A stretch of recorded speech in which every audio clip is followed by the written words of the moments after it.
News pulse में आप सबों का स्वागत है। मैं हूं संतोष सिंह और हम बात कर रहे हैं अंबर के आडंबर का। जी हाँ, अंबर का मतलब आप समझ गए होंगे, उस तस्वीर के सहारे चीज़ों को भी आप समझ गए होंगे। आज पूरे दिन इस मसले को लेकर बिहार में सियासी भूचाल जारी रहा। बीजेपी लगातार हमलावर रही कि एक राष्ट्रवादी कवि को सरकार ने रोका है, लेकिन जैसे जैसे ये चीज़ें मीडिया के सहारे सोनपुर पहुंची, बहुत सारी चीज़ें स्पष्ट हो गई है।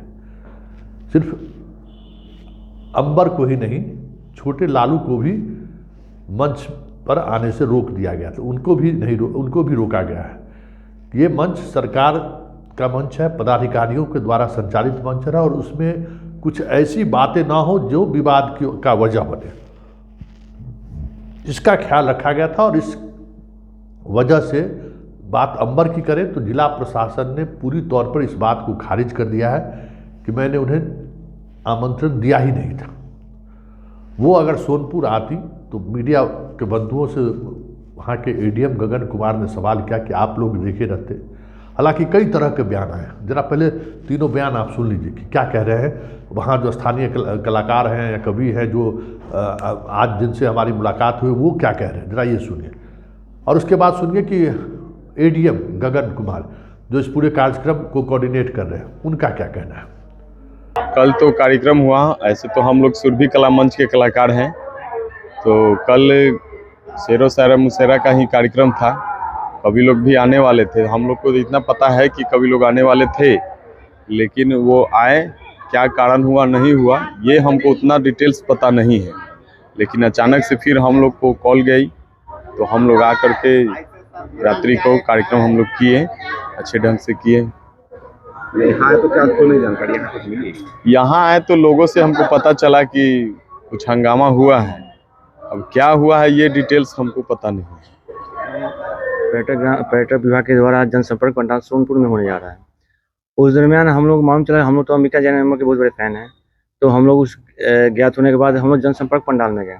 जनसंपर्क पंडाल में जाने के बाद देखे अतिथि गृह में अम्बिका जैन आई हुई थी। अम्बिका जैन आई हुई थी तो हम लोग गए, उस अतिथि गृह के पास गए। भीड़ बहुत सारा लगा हुआ था, हम लोग उस भीड़ में गए तो पता चला कि अम्बिका जैन का प्रोग्राम स्टेज पर नहीं किया दिया जा रहा है, करने के रोका जा रहा है। तो हम लोग पूछे भाई क्यों रोका जा रहा है, तो उन्होंने कुछ नहीं बताया। प्रशासन बोला कि नहीं, अम्बिका प्रोग्राम नहीं होगा। तो फिर अम्बिका जैन अंबर के पक्ष में ही सारे कवि एक साथ खड़े हो गए, बोले कि भाई जब अम्बिका जैन अंबर प्रोग्राम नहीं करेंगे स्टेज पे तो हम लोग भी साथ नहीं करेंगे। कार्यक्रम तो पता क्यों नहीं, ऐसा तो कोई कार्यक्रम नहीं, जैन का कोई कार्यक्रम नहीं, ऐसा कोई अच्छा, कार्यक्रम वो आप आई थी सोनपुर मेला? नहीं। सोनपुर अगर सोनपुर में आएंगी तो आपको स्वयं ज्ञात होता। मेरे मुख्य पंडाल में और सोनपुर इसमें सभी पत्रकार बंधु घूमते रहते हैं, तो आपको स्वयं ही मालूम होता। आप स्वयं बताएं कि आपने देखा उनको? नहीं, ये आपने देखा क्या उनको? एडीएम साहब आप पे आरोप लगा रही हो कि वो कहा कि सरकार का, मुझे नहीं मालूम है कि मेरे ऊपर कोई आरोप उन्होंने लगाया है। मैं उनको जानता नहीं, तो फिर कैसे मैं समझ लूँ कि उन्होंने मेरे ऊपर आरोप लगाया। मैं कौन होता हूँ? मेरे यहाँ अगर कोई आएगा तभी तो उनसे कोई बातचीत होगी। कार्यक्रम रखा गया था। नहीं तो आप जो प्रश्न पूछ रहे हैं, मुझे लगता है कि आप एक काल्पनिक प्रश्न पूछ रहे हैं। जो व्यक्ति मेला में आएगा तो उसको लोग देखेंगे, पहचानेंगे, जानेंगे। आप एक नामचीन हस्ती का नाम ले रहे हैं, उसको लोग पहचानेंगे, जानेंगे। मैंने तो उनसे यहाँ पर मेरी कोई मुलाकात हुई नहीं है। मेरी आज तक जीवन में उनसे कभी कोई मुलाकात नहीं है। अब आपके थ्रू ये जानकारी मिले, आप आरोप लगा रही, कौन सा आरोप है वही मुझे नहीं मालूम। तो आपने सुन लिया कि सरकार का या पदाधिकारी का कहना है कि हमने उन्हें कोई निमंत्रण दिया ही नहीं है। लेकिन जरा उनकी भी बात सुन लीजिए, अंबर का भी बात सुन लीजिए, वो क्या फेसबुक लाइव में कही है। ही हम लोग मंच पर पहुंचे तो प्रशासन ने मना कर दिया कि आप काव्य पाठ नहीं। उनके पास ऊपर से आदेश आया था कि अनामिका अंबर को काव्य पाठ नहीं करने दिया जाएगा। और उसका कारण ये है कि अब कारण तो खैर उन्हीं को पता होंगे, लेकिन मुझे ये लगता है कि राष्ट्र की बात करना, देशभक्ति की बात करना, सच की बात करना, सच्चाई की बात करना इतना दूभर किसी सरकार को हो सकता है। मुझे बहुत दुख है कि बिहार सरकार को, प्रशासन को मना करना पड़ा कि अनामिका अंबर को मंच पर नहीं जाने दिया जाए। बहुत सारी चीज़ें स्पष्ट हो जाएंगी। तो आपने सुना कि अंबर बार बार यही कह रही कि हमें राशि उपलब्ध कराई गई, हमें बुलाया गया और हमें वापस कर दिया गया, हमें मंच पर उपस्थित नहीं होने दिया गया। वजह जो भी रहा हो, लेकिन अगर विवाद इस कदर आगे बढ़ा है तो फिर पूरे प्रशासनिक महकमों में इस तरह के आयोजन को लेकर जो सवाल हो रहे हैं, तो स्वाभाविक तौर पर सरकार कटघरे में है।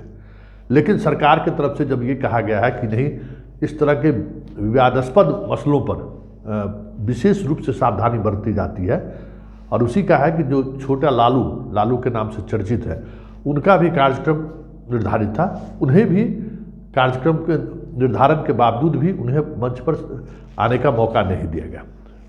तो वजह साफ है कि सिर्फ एक तरफा कार्रवाई नहीं हुई है, लालू के सबसे चहेते मिमिक्री करने वाले को भी मंच पर से अपने कला का प्रदर्शन करने पर रोका गया। लेकिन सियासत है, और इस दौर में जब भाजपा सत्ता से बाहर है तो वो अपने तरीके से हमला भी बोलता है, अपने नैरेटिव को वो आगे बढ़ाने की कोशिश भी करता है। उसी के तहत आज दिन भर स्थिति बनी रही, लेकिन शाम होते होते सरकार का पक्ष आने के बाद बहुत सारी चीज़ें स्पष्ट हो चुकी है। लेकिन एक बड़ा सवाल ये जरूर है कि इस तरह के आयोजन में अगर गुणगान कोई करता है तो कर देना चाहिए, रोकने की ज़रूरत क्या है।